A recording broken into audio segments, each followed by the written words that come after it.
अबे साले, तेरे को मेरी ही गाड़ी मिली थी मरने के लिए। जमीन पर ये तिरंगा गिरा हुआ था, इसे ही उठा रहा था।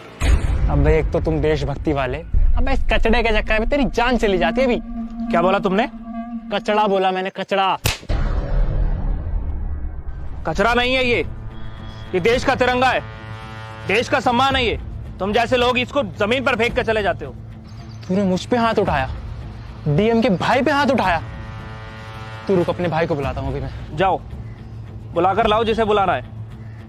मैं भी देखता हूँ तुम जैसी जाहिल औलाद किसके घर पैदा हुई है। जाओ। रुक तू। और सुनो, तुम्हारा काम और आसान कर देता हूँ, मैं यहीं मिलूंगा, बुला कर लाओ।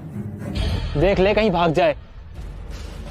फौजी हूँ, यहीं मिलूंगा सीना तान के। जाओ। रुक तू। भैया क्या हुआ सौरभ? मैं बाहर गाड़ी से जा रहा था, अचानक से मेरे सामने एक फौजी आ गया और जैसे ही फौजी आया मैंने ब्रेक मार दिया, वो बच गया मरने से। और जैसे ही मैं उतरा गाड़ी से, मतलब मैं उससे बात ही कर रहा था और बात करते करते उसने अचानक से मेरे को चाटा मार दिया। और भैया चाटा बहुत जोर से मारा भैया उसने मेरी बेइज्जती कर दी भैया, उसने डीएम के भाई की बेइज्जती कर दी भैया 100 लोगों के सामने। आप प्लीज चलो भैया, जल्दी चलो। चल मेरे साथ। भैया वो रहा फौजी।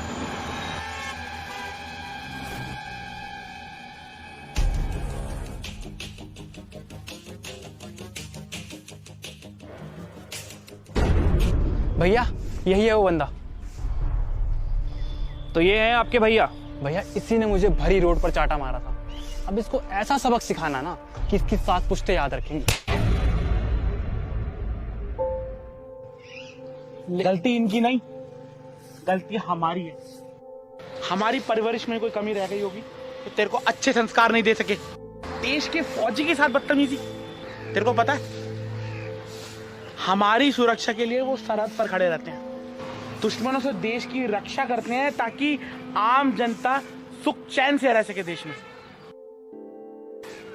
ये जो तुम्हें आजादी मिली है ना कुछ भी करने और कुछ भी बोलने की, देश की सेना का उसमें सबसे बड़ा हाथ है, और तुमने इनसे बदतमीजी करी।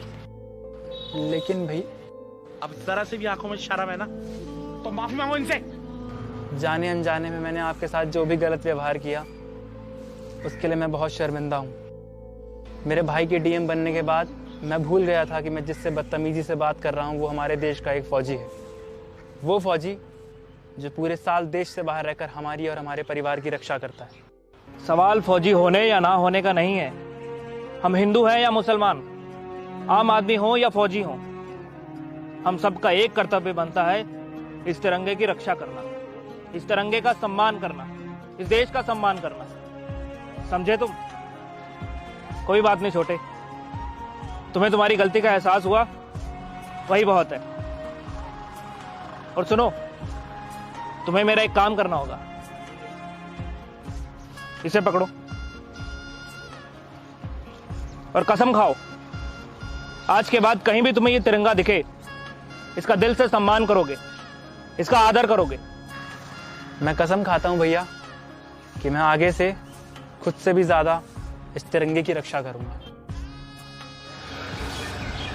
शुक्रिया आपका। जय हिंद।